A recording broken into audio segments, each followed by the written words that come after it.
নমস্কার, Munmun daily diary চ্যানেলে আপনাদের সবাইকে স্বাগত। আজ আমি আপনাদের সঙ্গে চিকেন রেশমি কাবাব শেয়ার করব। কেমন করে বানাই দেখুন।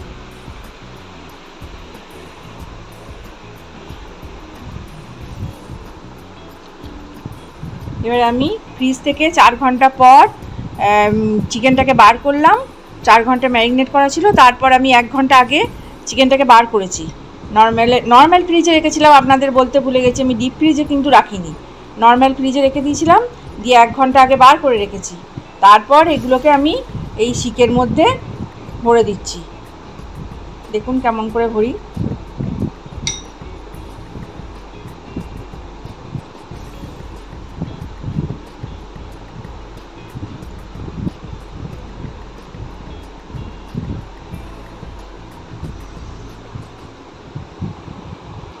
এইভাবে বানাবেন আপনারাও, দেখবেন খুব ভালো লাগবে খেতে চিকেন রেশমি কাবাব। ম্যারিনেটটা প্রথম করে রাখতে হবে, ম্যারিনেট করার উপর সবটাই নির্ভর করছে।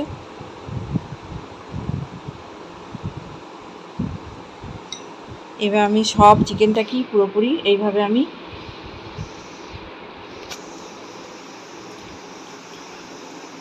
ঘুরিয়ে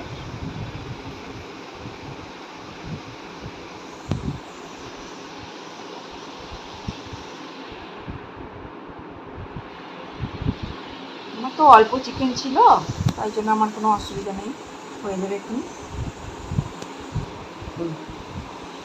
একটা স্টিকি আমি তিনটে করে কাবাব চিকেনটা ভরে দিচ্ছি।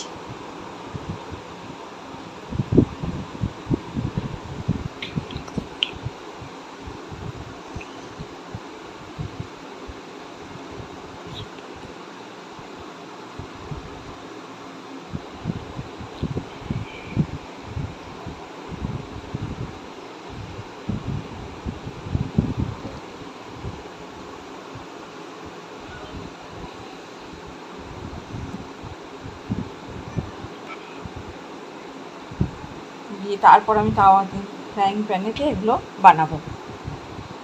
আপনারা মাইক্রোওভেনেও বানিয়ে নিতে পারেন।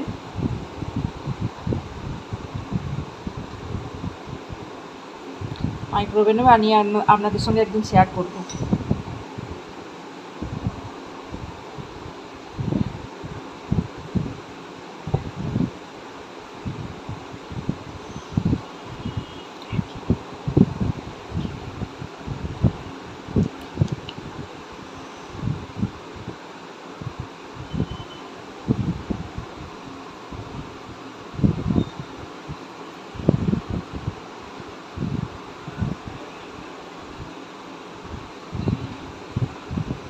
তো চলুন, এবার আমরা ফ্রাইং প্যানে, আমার রেডি করা হয়ে গেছে, আমি ফ্রাইং প্যানে দিয়ে আপনাদের সঙ্গে শেয়ার করছি।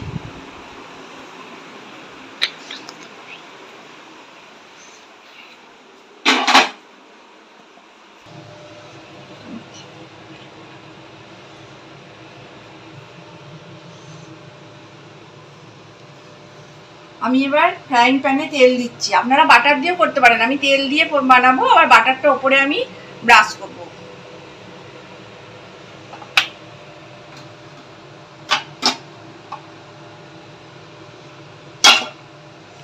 গ্যাসের ফ্লেমটা মিডিয়াম টু হাই আছে, একদম পুরো বেশিও নয় আর কমানোও নয়।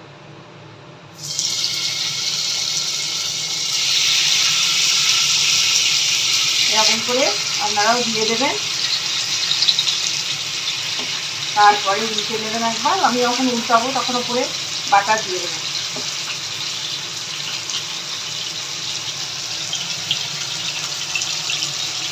এবার আপনারাও বানাবেন। গ্যাসের ফ্লেমটা কম মিডিয়াম টু হাই রেখেছি।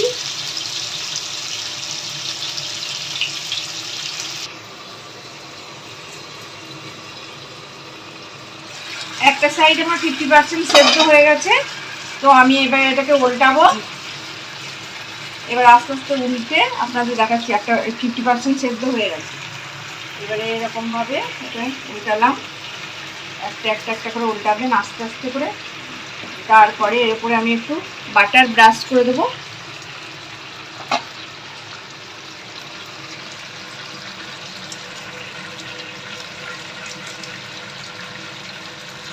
দিয়ে আবার এই দিকটা একটু সেদ্ধ হলে তারপরে আবার আমি এটাকে কুক করবো, ঠিক করে করে আপনাকে আবার দেখাবো।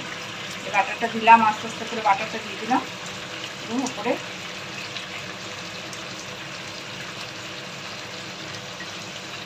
এবারে একটু মিডিয়াম টু হাই ফ্লেমে গ্যাসের ফ্লেমটা রাখা আছে। এবার আরও একটু ঢাকা দিয়ে এটাকে কুক করে নেবো।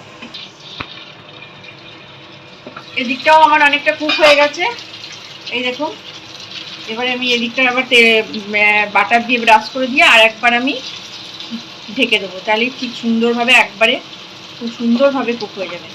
আমি এবারে একটু বাটার এদিকটা ব্রাশ করে দিই।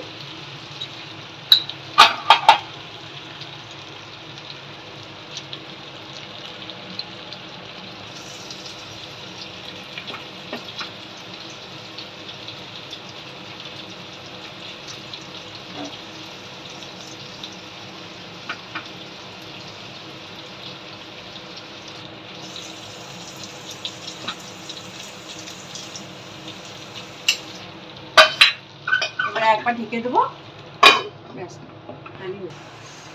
এবার আমি এটাতে স্মোকি ফ্লেভার দেওয়ার জন্য আমি এটার একটু চারকোল দিয়ে দিলাম।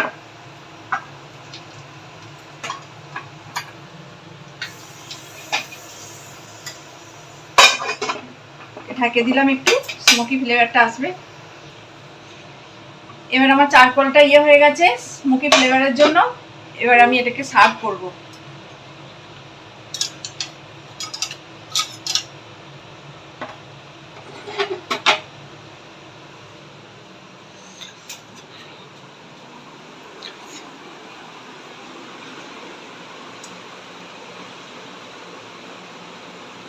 খুব সুন্দর কুক হয়েছে, দারুণ। আপনাকে দেখাচ্ছি আমি।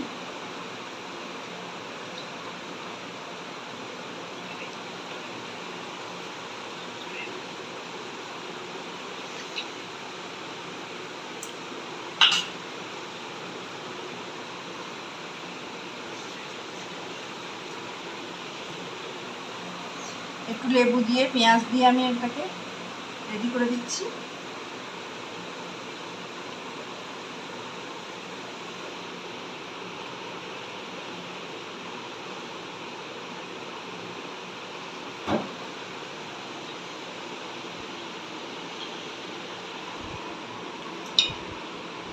এবার আপনাদেরকে এটাই গ্রিন চাটনি করেছি, এটা গ্রিন চাটনির সঙ্গে খেতে হবে। তো আপনারা যদি এই গ্রিন চাটনি রেসিপি চান তাহলে আমাকে কমেন্ট বক্সে জানাবেন, তাহলে আমি গ্রিন চাটনিটা কেমন করে বানিয়েছি আপনাদের সঙ্গে শেয়ার করব। তো দেখুন কেমন কুক হয়েছে এটা।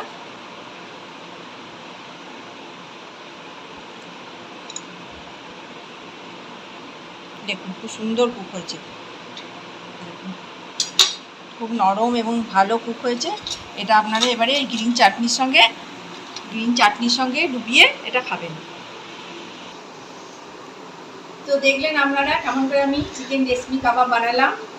তো আপনারা যদি এরকমভাবে এরকম নতুন নতুন কোনো রান্নার ভিডিও চান তাহলে আমাকে কমেন্ট বক্সে কমেন্ট করবেন, লাইক শেয়ার করবেন, আর পাশে থাকা বেল আইকনটা টিপে দেবেন যাতে আমার যে নোটিফিকেশনগুলো আপনাদের কাছে তাড়াতাড়ি পৌঁছয়। আর শেয়ার করবেন। আর আপনারা সুস্থ থাকবেন, ভালো থাকবেন। ধন্যবাদ।